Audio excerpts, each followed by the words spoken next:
fake empathy pretty well, you know?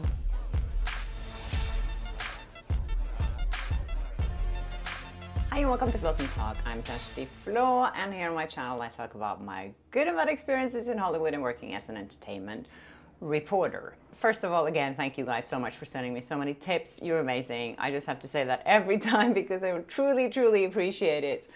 I also made a new t-shirt. I'm with the guy in the basement.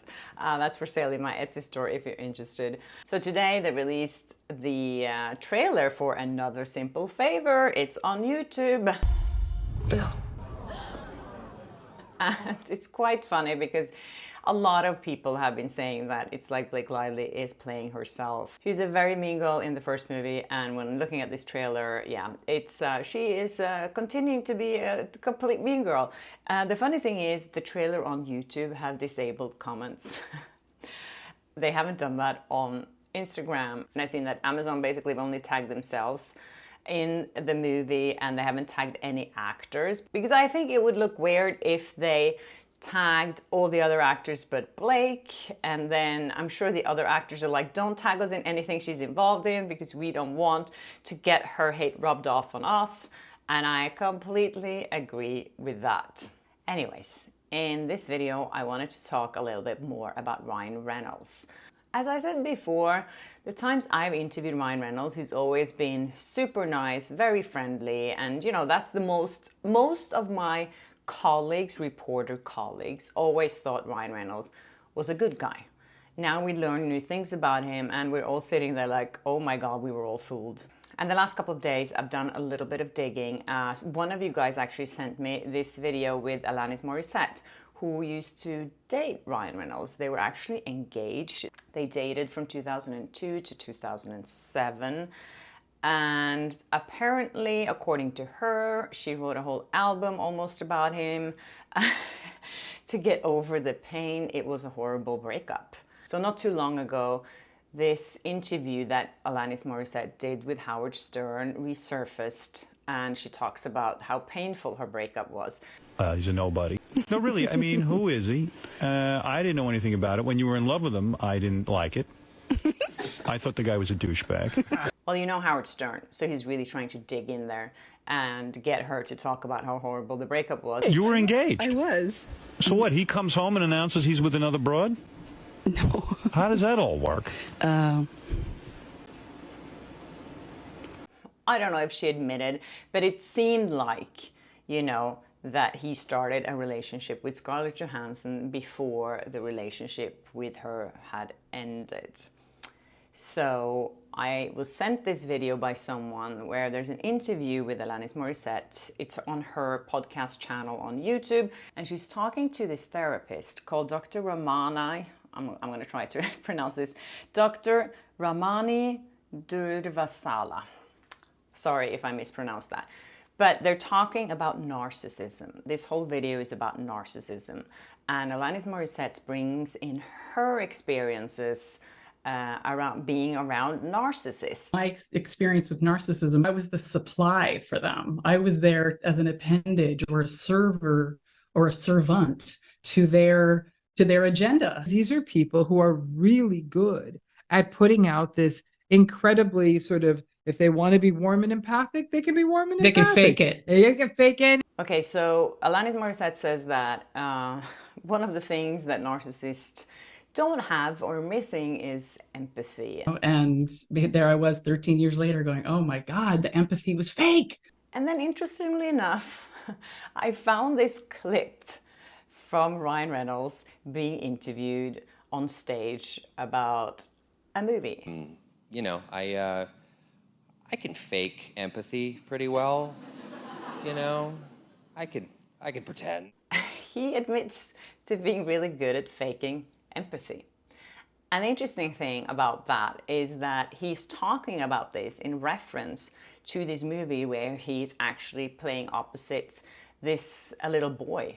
So he talks about how he's, you know, how he kind of hates child actors, and he says that the parents of child actors are even worse.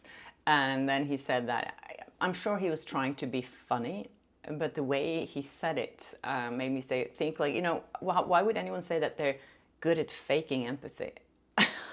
I could pretend that I like that kid, but honestly, showbiz kids are monsters. Crazy showbiz parents. I never had showbiz parents, so I don't know, but I've seen some really, really amazing ones. Yeah, you're just, yeah, wow. I'm like one blink away from obscene violence when I'm around them sometimes. But so back to Alanis Morisette, who said that she had to go through therapy 5 days a week after the breakup with Ryan Reynolds. It was pretty bad, and she talks about this album she released, and Howard Stern's asking, you know, if it was about him. And Is the whole album about this dude breaking up with you? No. How many songs? Give me a percentage. 50% of the songs are about this guy? Probably. Really? she also says that it's not about him, this is about me, and, you know, getting over things, and it's about my own journey, whatever. But I think it says a lot from a breakup if you have to go to therapy 5 times a week. Another thing that I found quite interesting is how, you know, Ryan Reynolds keeps going from one relationship to the next, and sometimes they overlap. Allegedly, the one he had with Alanis Morissette overlapped with the one he had with Scarlett Johansson. Then he was married to Scarlett Johansson. He met Blake Lively. I don't know if they met while he was married to Scarlett Johansson, but a lot of people seem to think so. So if that was the case, imagine him being the person that he is and has done this to so many women. It makes sense to me that he would project his own insecurities to Blake Lively, because he knows by himself that he keeps falling in love with his co-stars. And so does Blake Lively. She dated Leonardo DiCaprio, she dated Penn Badgley, Ryan Reynolds, and there was also rumors about her and Ben Affleck. I don't know if that's true, but you know, there are histories here with both of these people falling in love with their co-stars. So all the rumors surrounding Blake Lively having a crush on Justin Baldoni, I don't know if she actually did, but I would not be surprised if Ryan Reynolds was kind of jealous, and that's one of the reasons that he went after Justin Baldoni. Anyways, one of you guys sent me this email, which I think relates to this as well. And I haven't thought about this the way that this person pointed it out to me. So yesterday I also showed a clip where Ryan Reynolds was hijacking the interview with Brendan Sklenar and, you know, being kind of the jealous husband there, pretending to be the jealous husband. And then this person sent me this email saying that in the video we see both Ryan Reynolds and his mother sexualizing Brendan Sklenar and implying arousal. This, even if a joke, is actually SH. It is hard to believe that they would make this joke if he thought that his wife had truly been SH'd on the movie set of the same film being promoted in the interview. Yes, most definitely. Even his mom was in on the joke. So, yeah, thank you for sending me that. It puts things in another perspective again. All of these things that are adding up now just makes it so unbelievable what she's claiming that Justin Baldoni did to her. I'm sorry, it's not holding up at all. By the way, if anyone recognizes this shirt, yes, it is the same shirt. Yeah, if you remember it, it is the one I had on during that viral interview with Blake Lively and Parker Posey. Okay, so someone sent me this BuzzFeed article. It was posted in 2018, before anyone knew what Blake and Ryan were really up to behind the scenes. This article is basically about their Instagram, and it says Ryan Reynolds left another fire comment on Blake Lively's Instagram, and they were like, oh, this couple is so cute together, and they keep kind of flirting, and but reading them now, I'm like, I don't know how cute this is, especially considering what's been going on behind the scenes. This journalist who wrote it put a picture of Ryan Reynolds there, and she said that, and if you're like me, you especially love the comments they leave on each other's Instagram, like PDA, it's cute. PDH, public display of hilariousness, is better. And then there's a picture of Ryan Reynolds here, and Blake says, why won't this damn app swipe? And he says, because it's the eHarmony app. And then she says, poop emoji. Can you show me how to download that? Ever since Ashley Madison closed, I've been so lonely. I mean, she jokes about Ashley Madison. If you don't know what that is, that was an app that was created for people to cheat on their spouse. I think this is meant as a playful thing between them, but now with all the things that we know, it just doesn't fit very well. Okay, so some people have been asking me if I'm afraid of being blacklisted from movie junkets. I've gotten that question a few times, so I just wanted to get back to you guys with that. No.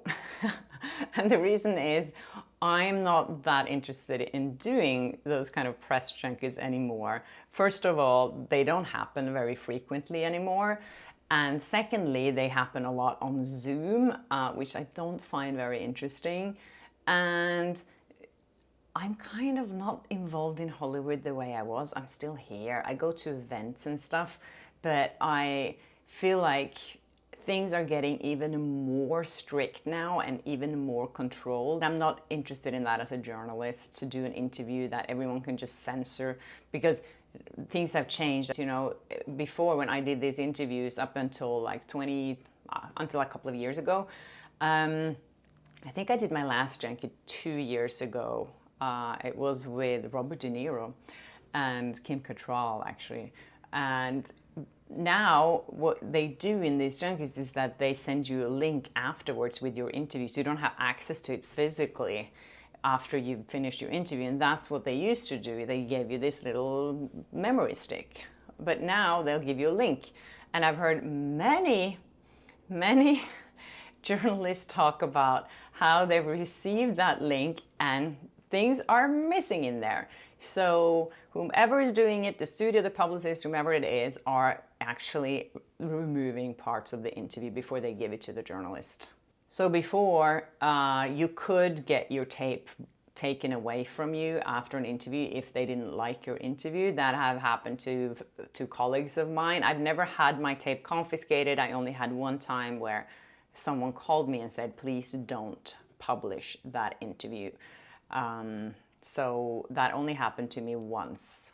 But during this whole process now, when I've been so open and talked about these things, I've been interviewed by several journalists, and all of them are like, oh my God, we have so many of these interviews in our drawer at home that we will never publish. The fact is, all my colleagues have similar experiences. So it's not the journalist's fault. Sometimes it could be, though. There are like journalists out there that can ask questions that are inappropriate or whatever. But I don't think there's ever really a reason to be rude to someone. If you don't want to answer a question, you can just politely decline to answer the question. It's not that hard. You don't have to be rude. So yeah, anyways, there are a lot of these there are a lot of these interviews out there. They just haven't seen the day of light. Okay, that's it, you guys. Thank you so much for watching. I hope you enjoyed this episode and that you please keep sending me new tips and things to talk about. And yeah, if you haven't subscribed yet, please do, and hit the notification bell so you don't miss an episode of Flawsome Talk. And yeah, I'll see you in my next episode. Bye.